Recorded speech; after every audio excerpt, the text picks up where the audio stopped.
Krishna college foundation వేస్తున్న కార్యక్రమంలో నేను అక్కడ అరేంజ్ చేసినటువంటి వేదిక మీద మాట్లాడుతూ 4.5 కోట్ల రూపాయలు ఒక కాలేజ్ కోసం ఒక కంపెనీ నుంచి నేను మంజూరీ చేసి నన్ను అడిగితే వరంగల్ చరిత్రలో మీరు చూస్తే ఎక్కడ కూడా ఇప్పటి వరకు అన్ని కోట్ల రూపాయలతోటి ఒక సిఎస్ఆర్ ఫండ్స్ తెచ్చి ఒక గవర్నమెంట్ బిల్డింగ్ స్కూల్ బిల్డింగ్ పిల్లల కోసము కట్టించినటువంటి సందర్భం లేదు.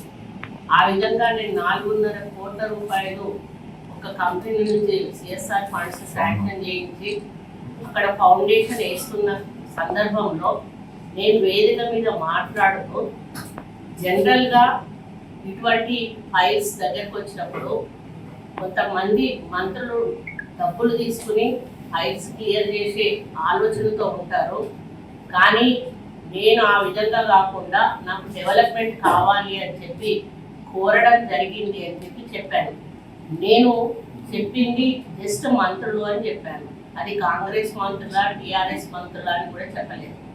దాన్ని ఈరోజు టీఆర్ఎస్ పెయిడ్ యూట్యూబ్ ఛానల్స్ కానీ ట్రోలర్స్ కానీ ఎవరైతే ఉన్నారో గుమ్మడికాయ దొంగంటే భుజాలు తడుపుకున్నట్టుగా వాళ్ళ పరిపాలనలో వాళ్ళకు అలవాటు ఆ విధంగా వాళ్ళు కాళేశ్వరంలో పర్సంటేజీలు తీసుకున్నారు, మేడిగడ్డలో పర్సంటేజీలు తీసుకున్నారు, మిషన్ భగీరథలో పర్సంటేజీలు తీసుకున్నారు.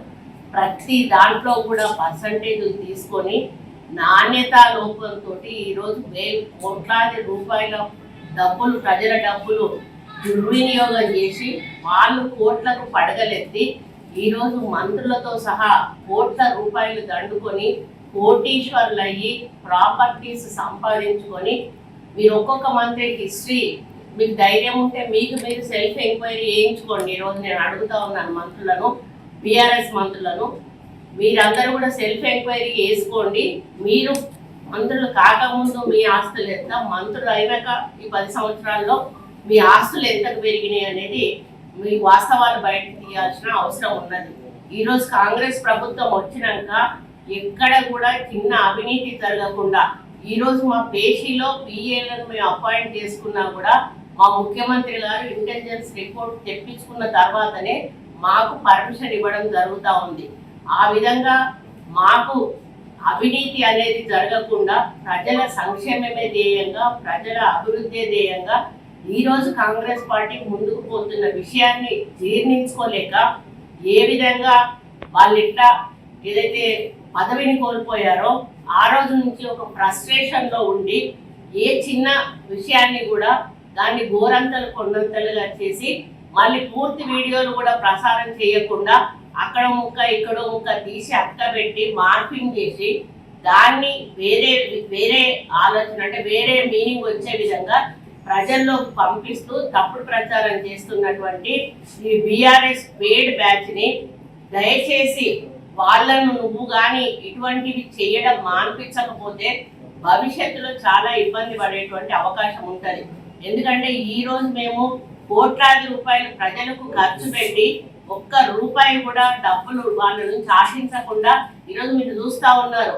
ఈ 6 గ్యారంటీల విషయంలో కానీ, ఫ్రీ బస్సు విషయంలో కానీ, ఉచిత కరెంటు విషయంలో కానీ, మరి ఆరోగ్యశ్రీ విషయంలో కానీ, అదేవిధంగా మరి ఇంకా ఫీజు రియంబర్స్మెంట్ విషయంలో కానీ ఈ విధంగా ఈ ప్రభుత్వం వచ్చినాక తీసుకున్న ఇప్పుడు రైతు రుణమాఫీ కానీ, రైతు బంధు కానీ ఇటువంటివి మీరు ఒకసారి పరిశీలించినప్పుడు ఎక్కడా కూడా మేము కాంగ్రెస్ పార్టీ వాళ్ళను మాట్లాడలేదు, ఎక్కడ కూడా పార్షాలిటీ చూపించలేదు. అందరికీ కూడా అందాలి అనేటువంటి ఒక లక్ష్యంతో నిరుపేదలకు ఈరోజు ఇస్తున్న ఇందిరమ్మ ఇండ్లు కూడా మా ముఖ్యమంత్రి గారు పదే చెప్తా ఉన్నారు, మా హౌసింగ్ మినిస్టర్ గారు కూడా పదే చెప్తా ఉన్నారు. అర్హులైన నిరుపేదలకు మాత్రమే ఇండ్లు దక్కాలి. పార్టీ బేసిస్ లో దయచేసి మీరు చూడకండి, మన ప్రభుత్వానికి మంచి పేరు రావాలి అనేటువంటి మాట మాకు పైనుంచి మాకు ముఖ్యమంత్రి గారి నుంచి ఆదేశాలు ఉన్నాయి. ఆ విధంగా మేము పార్టీలకు అతీతంగా ఈరోజు నేను రైతు రుణమాఫీ గురించి అడుగుతా ఉన్నా. టీఆర్ఎస్ నాయకులు ధైర్యం ఉంటే వచ్చి బయట చెప్పండి, మీకు ఎంతమందికి రైతుకు రుణమాఫీ అయింది, ఎన్ని కోట్ల రూపాయలు మీకు రుణమాఫీ అయింది. ధైర్యం ఉంటే కేటీఆర్ని అడుగుతా ఉన్నా, మీరే లిస్టు బయట పెట్టండి. అదేవిధంగా రైతు బంధు ఎంతమందికి పడ్డది మీరే లిస్ట్ బయట పెట్టండి. మేము ఎక్కడా కూడా ఆంక్షలు విధించలేదు. రైతు బంధు టీఆర్ఎస్ వాళ్ళకు పడొద్దు అని చెప్పేసి, రైతు రుణమాఫీ టీఆర్ఎస్ వాళ్ళకు కావద్దు అని చెప్పి. కాబట్టి మేము చేస్తున్న పరిపాలన ప్రజలకు అందరికీ కూడా అందుతున్న సమయంలో ప్రజల్లో ఈరోజు మేము సన్నబియ్యం అనేది కూడా ఇచ్చినప్పుడు వాళ్ళ మొహంలో ఆనందం చూసాం.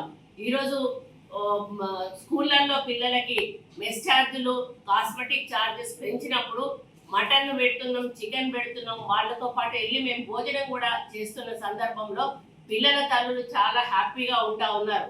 స్కూల్స్ డెవలప్మెంట్ విషయంలో కూడా మేము స్కూళ్ళు తెరవడమే ఫస్ట్ రోజే పుస్తకాలు ఇచ్చినాం, ఫస్ట్ రోజే వాళ్ళకి డ్రెస్సెస్ ఇచ్చినాం.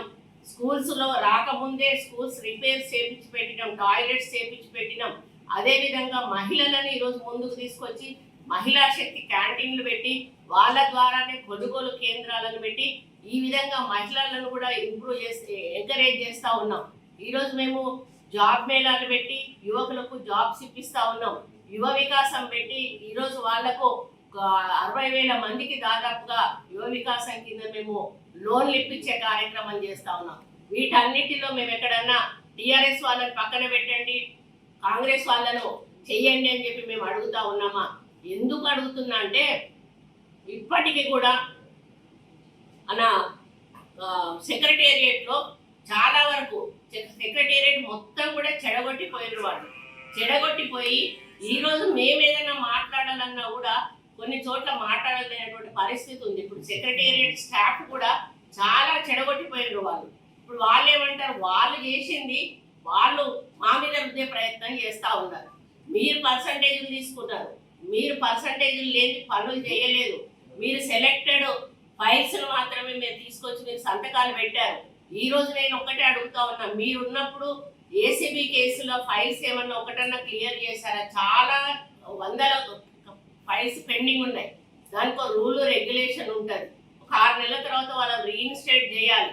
అటువంటివి వాళ్ళకి అవసరం లేదు. ఎందుకంటే వాళ్ళకి డబ్బులు వచ్చే, పర్సంటేజ్లు వచ్చే పెద్ద పెద్ద పనులను తీసుకొని ఈరోజు కోట్ల రూపాయలు వాళ్ళు దండుకొని ఈరోజు కోటీశ్వర్లై, నేను ఒక చిన్న మాట, అది నేను జనరల్గా వాడినటువంటి మాటను దాన్ని కాంగ్రెస్ వాళ్ళకి ఆపాదిస్తున్నాను. నేను కాంగ్రెస్ మంత్రులు అనేటువంటి మాట ఎక్కడ కూడా మాట్లాడలేదు. జనరల్గా మంత్రులు అనేటువంటి మాట మాట్లాడిన అందరూ అని కూడా మాట్లాడలేదు. జనరల్గా మంత్రులు అని మాట్లాడిన దాన్ని ఎవరి ఆలోచనను బట్టి వాళ్ళు దాన్ని అర్థం తీసుకోవచ్చు. అంటే ఇక్కడ టీఆర్ఎస్ వాళ్ళ మైండ్ను బట్టి వాళ్ళు దాన్ని అర్థం చేసుకొని నేనేదో తప్పు మాట్లాడినా, మా మంత్రులు అవినీతి చేస్తూ ఉన్నారు అనే పద్ధతిలో నేను మాట్లాడినా అని చెప్పి ట్రోలింగ్ చేయడం చాలా బాధాకరం. వెంటనే దాన్ని ఆపాల్సిన అవసరం ఉన్నది. లేకపోతే నేను సైబర్ క్రైమ్ వాళ్ళకి తప్పకుండా నేను కంప్లైంట్ ఇస్తాను. ఇది మీకు ఎట్లంటే తొండముదిరి ఊసర వెళ్ళి అయినట్టుగా ఈ టీఆర్ఎస్ స్టోర్స్ ఏవైతే ఉన్నాయో, టీఆర్ఎస్ పేడ్ బ్యాచ్ ఏదైతే ఉందో వాళ్ళు మరీ దారుణంగా, కనీసం వాళ్ళు మనుషుల పశువులా కూడా అర్థం కానటువంటి పరిస్థితి